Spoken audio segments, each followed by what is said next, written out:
좌절의 경험을 살려라. 누군가 레몬을 던지거든 그것으로 레모네이드를 만들어라.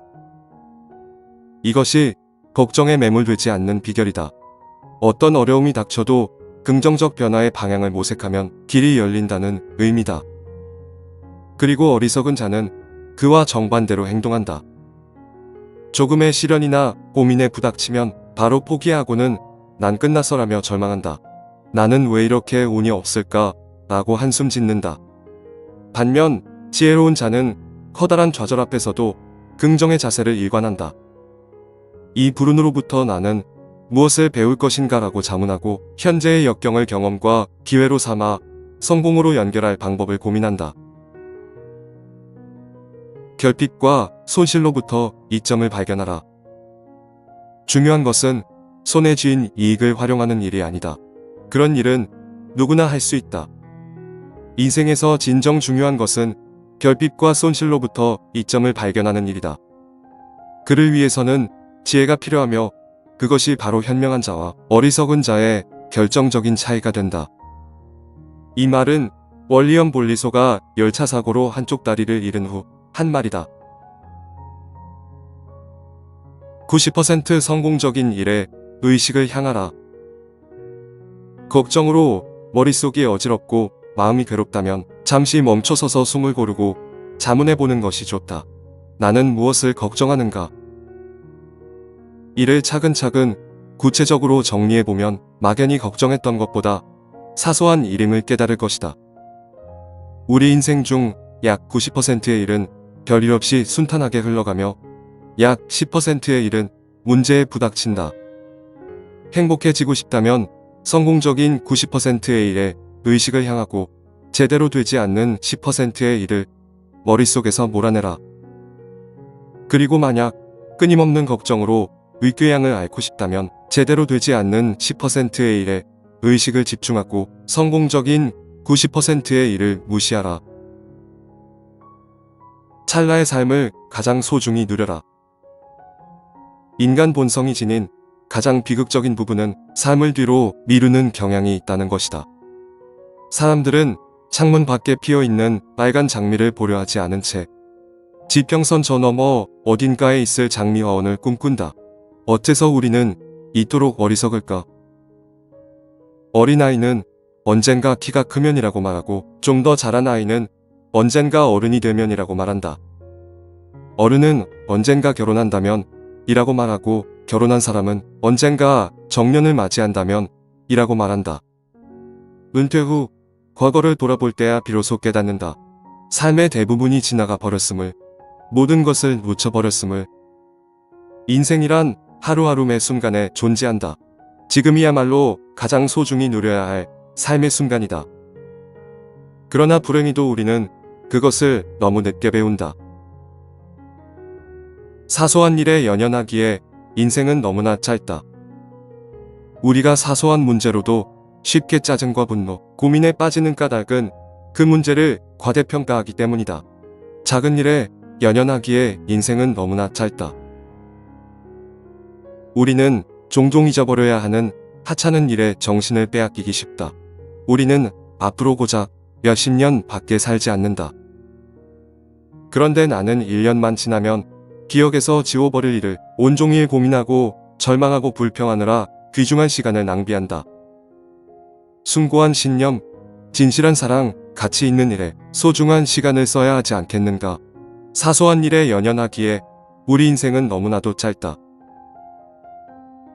눈앞에 명확히 놓인 일을 해내라. 우리의 중요한 목표는 저 멀리 흐릿하게 보이는 것을 쫓는 것이 아니라 지금 눈앞에 명확히 놓인 일을 해내는 것이다. 이 문장은 의과대학원에 과연 합격할 수 있을지, 합격한다면 앞으로 무엇을 해야 할지, 미래에 대한 불확실성으로 고민하고 방황하던 젊은이가 운명처럼 만난 글귀이다. 오늘 하루를 충실하게 살게끔 만드는 기폭제가 되었다. 그는 결국 세계적 권위의 존스 홉킨스 의과대학원을 설립했고 최고의 명예인 옥스퍼드 의과대학 교수의 자리에 올랐다. 이것은 위대한 의학자 윌리엄 오슬러의 이야기다. 과거와 미래를 차단하고 오늘에 집중하라. 독자는 나를 비범한 두뇌의 소유자라고 생각하겠지만 내 친구들은 나 역시 지극히 평범한 두뇌를 가졌음을 알고 있습니다. 그렇다면 그가 성공을 이룰 수 있었던 비결은 무엇일까? 오슬러는 대형 여객선을 타고 대서양을 건넌 적이 있다. 그 배는 몇 개의 단순한 버튼 조작만으로 완전히 격리되어 방수구역으로 바뀌는 시스템을 지니고 있었다. 오슬러는 그때의 경험에 빗대어 학생들에게 매우 중요한 메시지를 전했다. 여러분은 앞으로 인생의 위대한 항해를 떠날 것입니다. 배가 불필요한 구역들을 철문으로 차단하여 지금 당장의 항해에 온전히 몰두하듯이 과거를 차단하고 오늘의 순간에 집중하시기 바랍니다. 아직 오지 않은 내일도 차단함으로써 미래에 대한 불안감에서 벗어나세요. 어제와 내일의 일에 귀중한 에너지를 버리지 말고 오늘 할 일에 충실하며 살아가길 바랍니다. 오늘 할 일에 전력을 기울이는 것이 내일을 대비하는 유일한 방법이기 때문입니다. 우리 삶은 우리의 생각이 만든다. 온종일 생각하는 것, 그것이 바로 그 사람이다. 우리의 생각, 마음가짐이 인생의 성패를 가른다는 것이다. 생각이 인생을 만들고 운명을 결정짓는다. 그렇기에 우리의 최대 과제는 건설적인 사고를 하는 것이라 확신한다. 행복한 생각은 행복한 인생을 만든다. 불행한 생각은 불행한 인생을 만든다. 병든 생각은 병을 부를 것이며 실패를 생각하면 실패로 이어질 것이다. 자기 연민에 빠지면 모두가 자신을 싫어할 것이다. 최악의 상황을 각오하면 잃을 것이 없다. 진정한 마음의 평화는 최악의 상황을 받아들이는 것에서 시작된다. 최악의 상황을 각오하고 그것을 받아들일 수 있다면 더는 잃을 것이 없다. 어쩌면 홀가분하기까지 할지 모른다.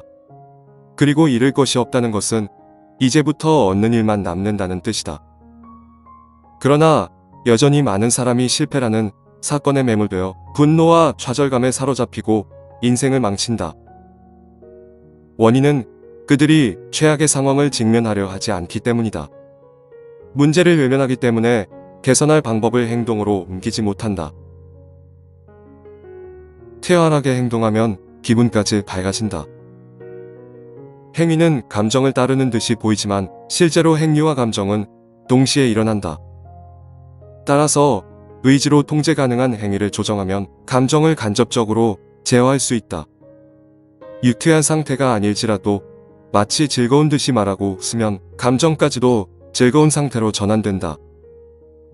인간은 일어난 사건 자체보다 그에 대한 자신의 생각 때문에 더 큰 상처를 받는다. 무슨 일이든 그것을 어떻게 받아들이고 생각하느냐는 전적으로 자신에게 달려있다. 커다란 시련이 닥칠지라도 의지를 다잡고 노력한다면 괴로운 마음을 떨치고 일어설 힘을 낼 수 있다. 지금까지 데일 카네기를 통해 걱정에 매몰되지 않는 법을 배워보았습니다. 더 유익한 영상으로 찾아뵙겠습니다. 당신 안에 잠든 거인을 깨워드립니다.